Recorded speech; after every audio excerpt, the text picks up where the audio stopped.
आदाब, नमस्कार, अस्सलाम वालेकुम। मैं हूं शमशाद अली मसूद। आप देख रहे हैं लोकतंत्र का पाया।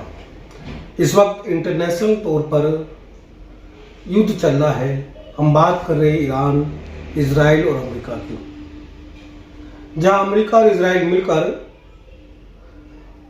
ईरान पर हमला कर रहे हैं और उसके सुप्रीम लीडर को मार गिराया, यानी शहादत हुई।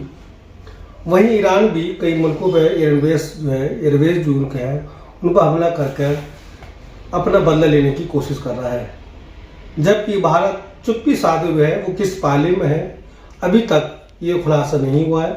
हालांकि कई देशों ने ईरान का समर्थन किया, कई देशों ने अमेरिका का समर्थन किया है और संकेत है और तीसरा युद्ध होने की संभावना है। लेकिन इसमें चर्चा के लिए हमारे साथ है अमन समाज पार्टी के संयोजक एमडी नाजिर भारती साहब। उनसे हम जानेंगे क्या इस तरह का युद्ध जो है देश के लिए या पूरी दुनिया के लिए किस तरह का संकेत है, किस तरह के हालात होंगे और देश की जो चुप्पी है वो किस ओर है।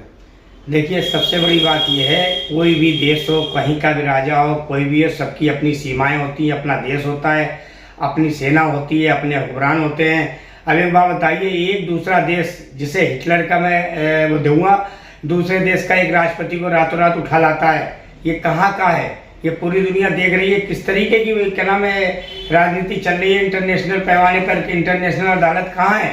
कहाँ सो रहे इंटरनेशनल अदालत के लोग? और दूसरा, किसी देश को, अमेरिका का एक इतिहास रहा है कि वहाँ के राजा को क्या नाम है मार देना या वहाँ के राजा को गिरफ्तार करके दूसरी हुकूमत कायम करना, क्योंकि अपना कब्जा करना।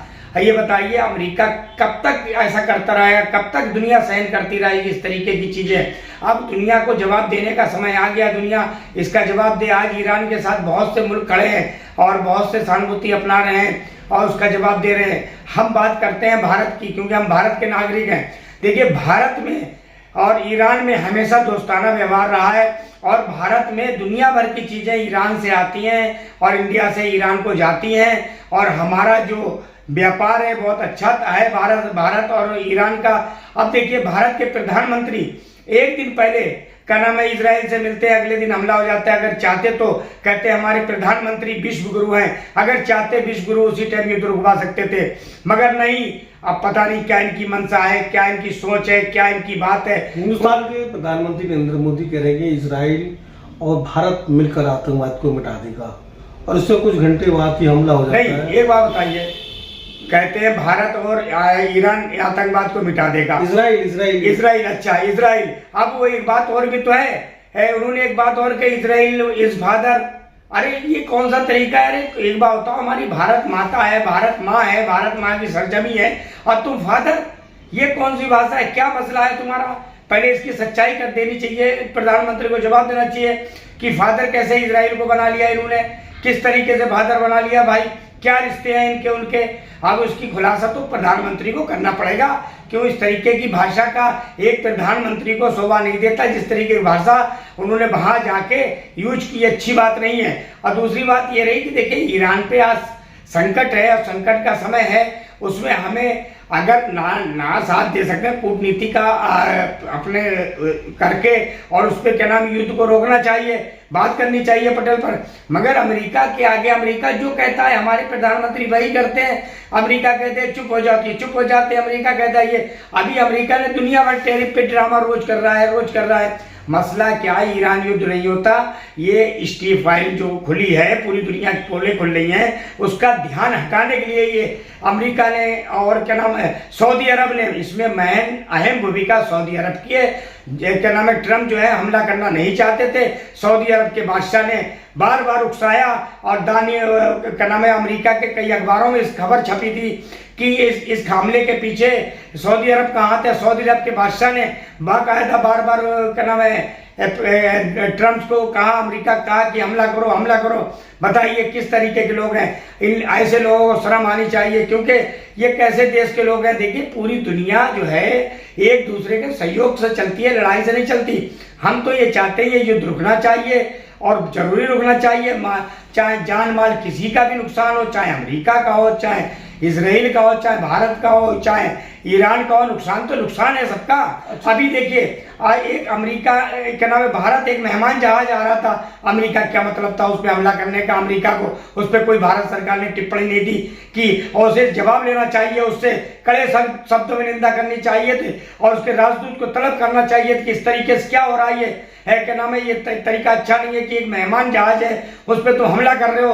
पहले ये तो देख लो किसका हमला किस तरीके से, ये थोड़ी है कि जो भी आएगा दे दबादब दे दबादब। अगर ऐसा है, इंसान का काम भी है कि उस चीज पे अमल करके एक दूसरे को लड़ाई को, एक दूसरे को नरसंहार को और जो बेगुनाह मारे जाते हैं उनको बचाने का हमारा सबका हक है, हमारा सबका दायित्व है। नाजिर भाई, आप पॉलिटिकल आदमी हैं और देश में कई पार्टी चलाते हैं, चुनाव लड़ते हैं, लेकिन जिस तरह से ईरान के दुख के लिए तमाम मुस्लिम समुदाय के लोग सुन्नी शिया मिलकर सड़कों पे आ रहे हैं, अपना एहतजाज कर रहे हैं, मार्च जुलूस निकाल रहे हैं, लेकिन जो अनभक्त जिनको हम कहते हैं वो लगातार टिप्पणी कर रहे हैं, मुसलमानों की मजाक बना रहे हैं। और जो बादशाह वहाँ के शहीद हुए हैं अयातुल्ला खamenei को, उनको कह रहे हैं कि वो जो है काय के बहादुर, काय के शेर, वो तो एक ही बार में मर गए, और पता नहीं क्या क्या उनके लिए शब्दों का इस्तेमाल कर रहे हैं। और ऐसे में जो सरकार है, जो एजेंसी है, उस पर कोई बात नहीं कर रही है। देखिए, जासूसी करके किसी भी मरवाया जा सकता है, जासूसी की गई वहाँ। एक बात बताइए, जहाँ जो मीटिंग चल रही है, जहाँ लोग बैठे हुए हैं, वहाँ पे हमला कर देना, वहाँ मारना, अंधभक्तों को तो आंखें खुलनी चाहिए, इस तरीके की हरकतों का विरोध करना चाहिए, मगर उन पे अंधभक्ति का चश्मा लगा हुआ है। वो बदतमीज लोग हैं, बेकार लोग हैं, नाकारा लोग हैं, जिन्हें कोई काम नहीं है, क्यों इस सरकार ने उन्हें इसी काम के लिए रखा हुआ है कि अंधभक्ति करे रहो, मिलना मिलाना उन्हें कुछ नहीं है। आने वाला समय उन्हें भी जवाब देगा, उन्हें समझना पड़ेगा। देखिए, आज क्या नाम है, हमें ये देखना चाहिए कि इस युद्ध से भारत में तेल भी महंगा हो सकता है, अन्य चीजें महंगी हो सकती हैं, हमें इसका समाधान ढूंढना चाहिए, मगर नहीं अंधभक्तों को, अंधभक्ति एक विशेष समुदाय को टारगेट बनाना, मजाक उड़ाना, क्या है ये सब बेवकूफी की निशानियां हैं, ये गधेपन की निशानियां हैं। लेकिन प्रशासन तो कोई कार्रवाई नहीं, प्रशासन तो आगे मूंद के बैठा हुआ है, आगे पट्टी बांध के बैठा हुआ है। प्रशासन क्या है? प्रशासन तो नाम की कोई चीज ही नहीं है। हकीकत बात ये, कमजोर पे प्रशासन चलाता है अपनी हुकूमत, और जो इनके अनभक्त है कुछ भी कर लेते हैं, उस पर कोई इनका राय मशवरा नहीं है, कोई उनकी कोई सही बात नहीं है, सरकार की कोई नीति नहीं है, कोई घोषणा नहीं है। सब यही है कि जो चल रहा है उल्टा सीधा, सब ठीक है, ऐसे करना है सरकार का काम। सरकार को विदेश कूटनीति बनानी चाहिए, जिसके तहत ये युद्ध रोकने का प्रयास करना चाहिए। लेकिन अभी तक भारत सरकार के प्रधानमंत्री का रुख ये लिया नहीं कि वो इजराइल के साथ है, अमेरिका के साथ है, या फिर वो जंग में ईरान के साथ। देखिए भाई, प्रधानमंत्री ने पहले ही कहा इजराइल हमारा फादर, माई फादर।